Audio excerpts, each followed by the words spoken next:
നമ്മുടെ ഈ തേനീച്ച പോയ പെട്ടി നമ്മൾ വീണ്ടും ഉപയോഗിക്കുമ്പോൾ അതിൻ്റെ അടിപ്പലക നല്ലപോലെ നമുക്ക് വൃത്തിയാക്കാം.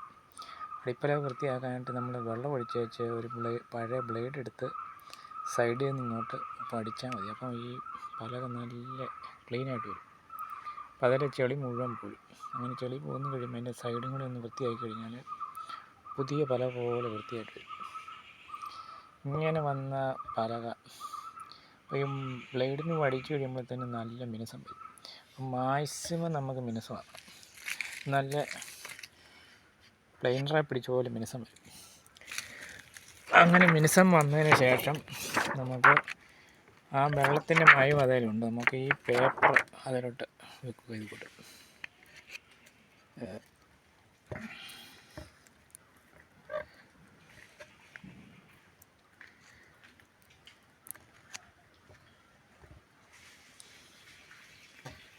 സൈഡ് ഒരു ശകലം കവറിങ് ചെയ്യാതെ വരും. അവിടെ നമുക്കൊരു പീസ് കൂടെ വെക്കാം. അങ്ങനെ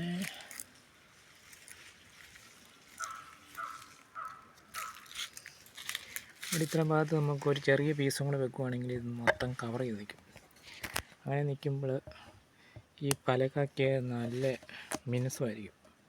അപ്പോൾ ഇതിൻ്റെ മിനുസം കൂടും തോറും ഇതിനകത്ത് ഈ മെഴുകുപുഴു ഉണ്ടാകാനുള്ള സാധ്യത കുറഞ്ഞിരിക്കും. അപ്പം മാക്സിമം നമുക്ക് ഈ അടിപ്പല വൃത്തിയാക്കണം.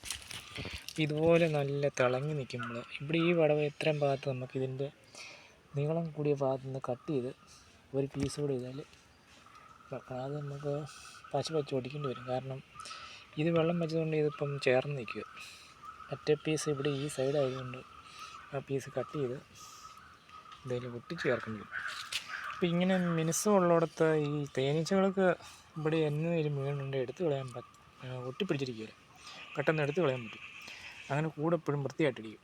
അതുപോലെ മെഴുകുപുഴുവിന് ഇവിടെ കൂട് കൂട്ടാൻ പൊടി ഇവിടെ അങ്ങനെ കിടക്കില്ല. പൊടിയെല്ലാം ഇതിലൂടെ സൈഡിൽ കൂടെ ഈച്ചകൾക്ക് എടുത്ത് കളയാൻ പറ്റും. ചിറകടിക്കുമ്പോഴാണെങ്കിൽ പറന്നു പോകും. അപ്പോൾ അങ്ങനെ കഴിയുമ്പം മെഴുകുപുഴുവിന് ഇവിടെ കൂട് കൂട്ടാനുള്ള സാഹചര്യം കുറഞ്ഞിരിക്കും.